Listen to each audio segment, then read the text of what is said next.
Hey Photogropoli, John here. Welcome to another edition of Photogropoli's Focus, where I share some of my favorite photography-related happenings from around the web and pose a discussion topic for you to talk about in the comments below. This week, there's a huge deal you should know about going on in the photography world. DPS teaches us that dodge and burn is not dead. Matt Granger found a unique way to explain how to get perfect exposure every time, and I asked, what do you think about Apple's 5K iMac? Let's bring it into focus. If you've been paying attention to the photography world this week, you know that there's one crazy deal going on called the Complete Photography Bundle. Basically, it's $2,000 worth of photography learning resources, ebooks, video tutorials, and other types of software tools and presets, all for $89. Just look at this collection. But it's not just a great deal for the learning photographer, it's also going to help support various charities. And as of today, only 2 days into this 5-day deal, they've already reached 80% of their $100,000 goal, which is fantastic. I'll put a link below if you'd like to check it out for yourself, and if you've already bought it, let me know what you think about the products in the comments below.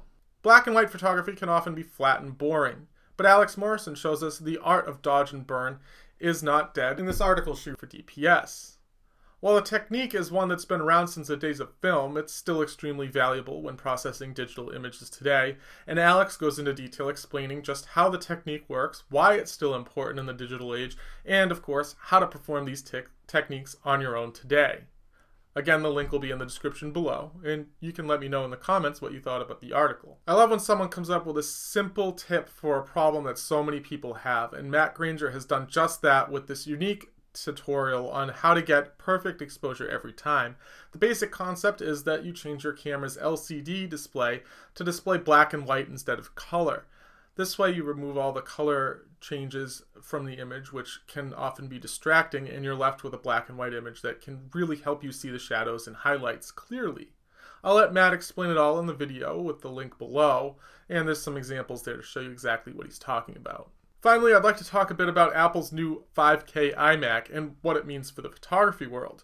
This is a huge leap forward in terms of screen real estate. Just think about it. You could fit an entire 14 megapixel image on the screen full resolution and still have room left over. That's insane.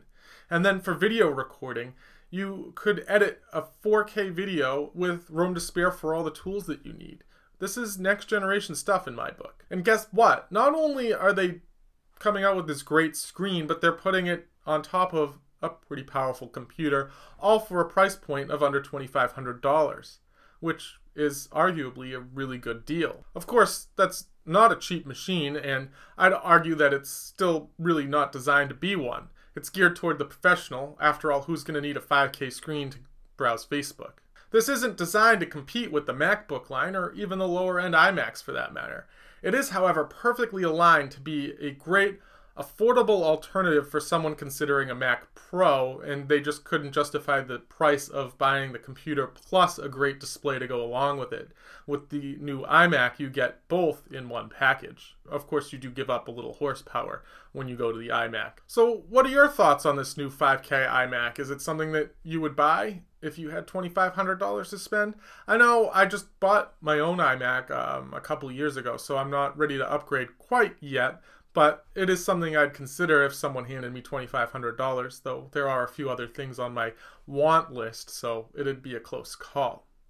Anyway, if you liked what you've seen here and you'd like to see more, click right here to subscribe.